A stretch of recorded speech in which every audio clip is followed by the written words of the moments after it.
Assalamualaikum warahmatullahi wabarakatuh. Salam Om Swastiastu, Namo Buddhaya, salam kebajikan bagi kita semua.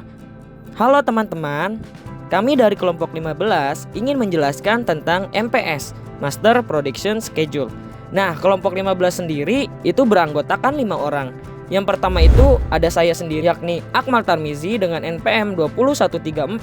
Lalu ada Muhammad Rizky dengan NPM 20144. Lalu ada Muhammad Rizky Prasetyo dengan NPM 20145. Lalu ada Muhammad Yoga Pratama Putra dengan NPM 20146. Dan yang terakhir itu ada Muhammad Fikri Bifani Alkohar dengan NPM 20155. Di sini saya akan menjelaskan pengertian MPS, Master Production Schedule. Master Production Schedule merupakan jadwal produksi atau manufacturing yang diantisipasi untuk item tertentu. Nah, MPS sendiri adalah perencanaan produksi jangka pendek pada suatu perusahaan yang berisi tentang rencana menyeluruh serta perinciannya dalam menghasilkan produk akhir. Nah, Master Production Schedule juga dapat diartikan sebagai pernyataan tentang produk akhir, termasuk part pengganti dan suku cadang dari perusahaan industri manufaktur yang merencanakan memproduksi output berhubungan dengan kuantitas dan periode waktu tertentu. Selanjutnya ada beberapa fungsi utama dari Master Production Schedule atau jadwal induk produksi. Di antaranya yaitu yang pertama untuk menerjemahkan perencanaan agregat menjadi produk-produk akhir secara spesifik. Yang kedua, mengevaluasi jadwal-jadwal alternatif. Yang ketiga, menentukan bahan-bahan produksi yang dibutuhkan. Yang keempat, menentukan kapasitas produksi. Yang kelima, memfasilitasi pemrosesan informasi. Yang keenam, memanfaatkan kapasitas dengan efektif. Adapun menurut Gaspers tahun 2005 bahwa penjadwalan induk produksi berkaitan dengan aktivitas untuk melakukan 4 fungsi utama, yaitu yang pertama, menyediakan atau memberikan input utama kepada sistem perencanaan kebutuhan material dan kapasitas, atau bisa disebut material and capacity requirement planning. Yang kedua, menjadwalkan pesanan-pesanan produksi dan pembelian untuk item-item MPS itu sendiri, atau bisa disebut juga dengan production and purchase order. Yang ketiga, memberikan landasan untuk penentuan kebutuhan sumber daya dan kapasitas. Dan yang terakhir, yang keempat, yaitu memberikan basis untuk pembuatan janji tentang penyerahan produk kepada pelanggan, atau bisa disebut juga dengan delivery promise. Sebagai suatu aktivitas proses, penjadwalan induk produksi Master Production Schedule membutuhkan 5 input utama, yaitu yang pertama, data permintaan total. Data permintaan total merupakan salah satu sumber data bagi proses penjadwalan induk produksi. Data permintaan total berkaitan dengan ramalan penjualan, sales forecast, dan pesanan-pesanan atau order. Yang kedua, status inventory. Status inventory berkaitan dengan informasi tentang on-hand inventory, stok yang dialokasikan untuk penggunaan tertentu, pesanan-pesanan produksi dan pembelian yang dikeluarkan, release production and purchase order, dan firm plan order. MPS harus mengetahui secara akurat berapa banyak inventory yang tersedia dan menentukan berapa banyak yang harus dipesan. Yang ketiga, rencana produksi. Rencana produksi memberikan sekumpulan batasan kepada MPS. MPS harus menjumlahkan untuk menentukan tingkat produksi, inventory, dan sumber-sumber daya lain dalam rencana produksi itu. Yang keempat, data perencanaan. Data perencanaan berkaitan dengan aturan-aturan lot sizing yang harus digunakan, shrink factor, stok pengamanan, dan waktu tunggu lead time dari masing-masing item yang biasanya tersedia dalam file induk dari item. Yang kelima, informasi dari RCCP. Informasi dari RCCP berupa kebutuhan kapasitas untuk mengimplementasikan MPS menjadi salah satu input bagi MPS. RCCP menentukan kebutuhan kapasitas untuk mengimplementasikan MPS, menguji kelayakan dari MPS, dan memberikan umpan balik kepada perencana atau penyusun jadwal induk produksi atau master scheduler. untuk mengambil tindakan perbaikan apabila ditemukan adanya ketidaksesuaian antara penjadwalan, produksi, dan kapasitas yang tersedia. Selanjutnya, cara membuat Master Production Schedule. Ada beberapa cara untuk membuat Master Production Schedule. Yang pertama, tentukan beberapa lot size, safety stock, lifetime, persediaan on hand, demand time frames, and planning time frames yang ada. Yang kedua, lakukan peramalan tentang perkiraan penjualan yang diperoleh dan masukkan dalam kolom sell forecast. Yang ketiga, masukkan actual order dalam tabel MPS. Yang keempat, tentukan MPS yang ada. Yang kelima, lakukan perhitungan untuk mencari nilai project available balance dan nilai available to promise. Selanjutnya ada istilah-istilah dalam Master Production Schedule. Berikut merupakan istilah-istilah dalam Master Production Schedule. Yang pertama ada on hand, adalah posisi inventory awal yang secara fisik tersedia dalam stok. Yang kedua ada lot size, adalah kuantitas dari item yang biasanya dipesan dari pabrik atau pemasok. Yang ketiga ada safety stock, adalah stok tambahan dari item yang direncanakan sebagai stok pengaman untuk mengantisipasi fluktuasi ramalan penjualan pesanan aktual dalam waktu singkat. Yang keempat ada demand time frames, adalah periode mendatang dari MPS, di mana dalam periode ini tidak boleh ada perubahan terhadap MPS. Yang kelima, ada planning time frames, adalah periode mendatang dari MPS, di mana dalam periode ini perubahan dievaluasi supaya mencegah ketidaksesuaian jadwal yang akan membuat kerugian biaya. Yang keenam, ada sales plan, adalah rencana penjualan yang merupakan hasil dari metode peramalan. Yang ketujuh, ada actual order, yaitu adalah pesanan yang diterima dan bersifat pasti. Yang ke-8 ada Project Available Balance, adalah proyeksi persediaan on hand selama horizon perencanaan MPS. Yang ke-9 ada Available to Promise, adalah informasi bagi departemen pemasaran untuk menjanjikan pesanan aktual yang bisa diselesaikan kepada pelanggan. Kemudian yang terakhir ada MPS, adalah sebagai jadwal produksi untuk item tertentu. Ada perhitungan dari Master Production Schedule atau MPS. Yang pertama itu T. T itu periode dalam bulan, yang merupakan bulan-bulan memiliki data permintaan atau demand dari pelanggan.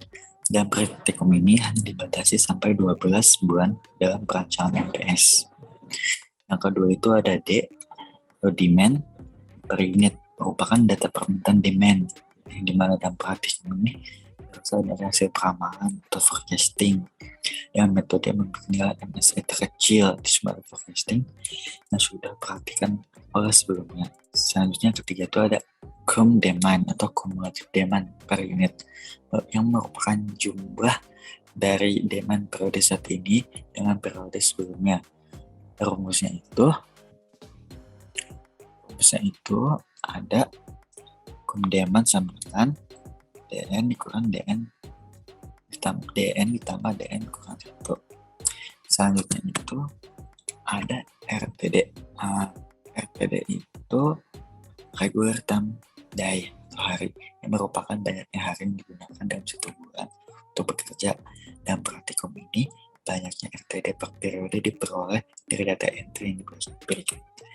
Selanjutnya itu ada RTH, regular time hour per jam, yang merupakan banyaknya jam kerja reguler yang diperlukan dalam proses produksi untuk memenuhi permintaan atau demand. Rumus dari RTH per periode yaitu RTH dengan RTD dikali jam kerja dikali jumlah pekerja. Dan praktikum ini jam kerja didapatkan dari data entry yang biasanya terdiri dari 8 jam. Jumlah pekerja itu dianalisis mulai dari 1 sampai 5 pekerja. Yang tujuan menemukan jumlah pekerja yang optimal untuk dilibatkan proses produksi. Yang keenam itu ada OTH, overtime hour per jam, yaitu banyaknya jam overtime atau lembur yang dibutuhkan untuk memproduksi barang persediaan demand. Rumus untuk menghitung OTH per periode yaitu OTH sama dengan RTH dikali persen. Dalam persentase yang dibutuhkan untuk menghitung OTH, tiap jumlah pekerja dari 1 sampai 5 pekerja ini berbeda. Asalkan tidak lebih 35%. Semakin banyak pekerja yang digunakan, overtime meskipun persentase semakin kecil. Selanjutnya, 7 tahun ada regular time production per menit, yang merupakan banyaknya produksi yang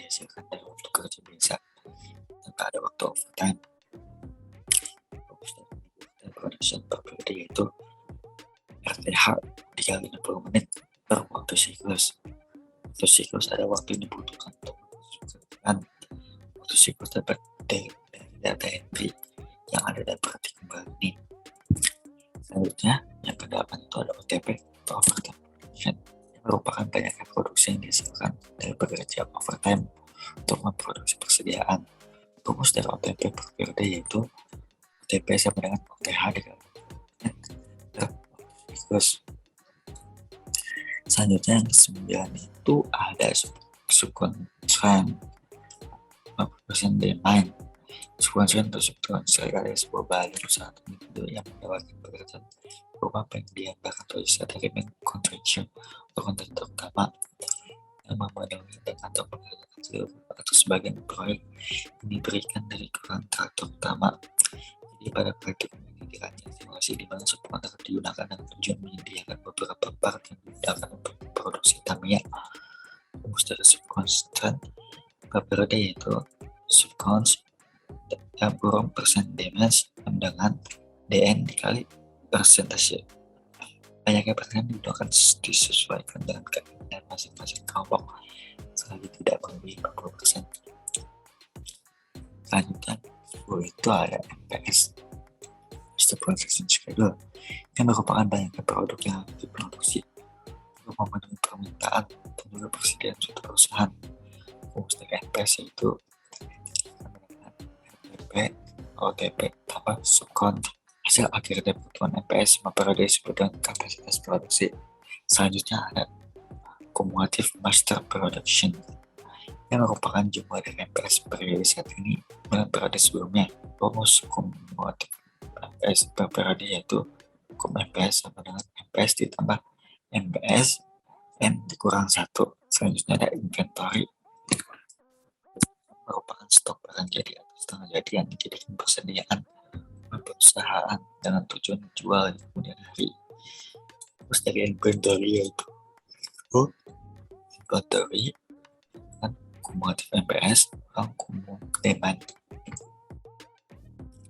Selanjutnya ada BO atau backorder, yang merupakan suatu keadaan di mana permintaan dari customer tidak dapat dipenuhi karena produksi proses telah habis atau belum diproduksi kembali. Backorder bisa terjadi karena beberapa alasan seperti permintaan supply, karena transmusi marketing program, atau keadaan darurat, cuaca buruk, atau kondisi lainnya yang menghambat transportasi tepat waktu, perubahan politik di negara asing, perencanaan seputar retirement supplier, dan masalah produksi atau beberapa supplier. Rumus dari PO yaitu PO sama dengan DN dikurang dalam kurung MPSN tambah inventory N. Dan praktikum, jika hasil perhitungan PO baru nilai minus, maka ditulis 0 saja. Selanjutnya ada RTPC, Regular Time Production Cost, yang merupakan biaya yang harus dikeluarkan dalam proses produksi waktu reguler, Regular Time Production. Rumus dari RTCP itu RTCP sama dengan RTH dikali Production Cost Regular Time. Production Cost Regular Time dan praktik ini dapat dari entry. Selanjutnya ada OTPC, Overtime Production Cost, yang merupakan biaya yang harus dikeluarkan dalam proses produksi overtime. Rumus dari OTPC yaitu OTH dikali Production Cost Overtime. Nilai Production Cost Overtime dan praktik ini didapat dari data entry.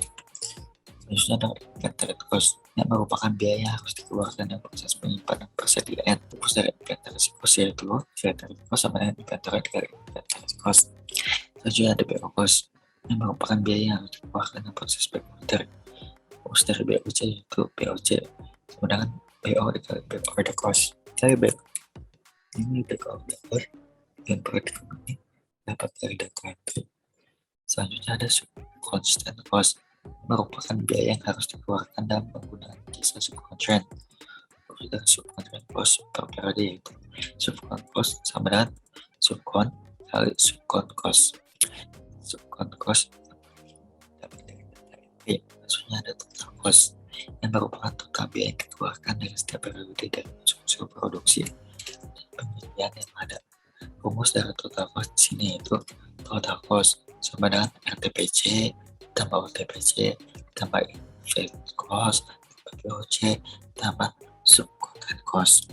Nah, dari total cost dapat ditentukan harga produk dengan menggunakan rumus harga produk sama dengan total cost per total MPS.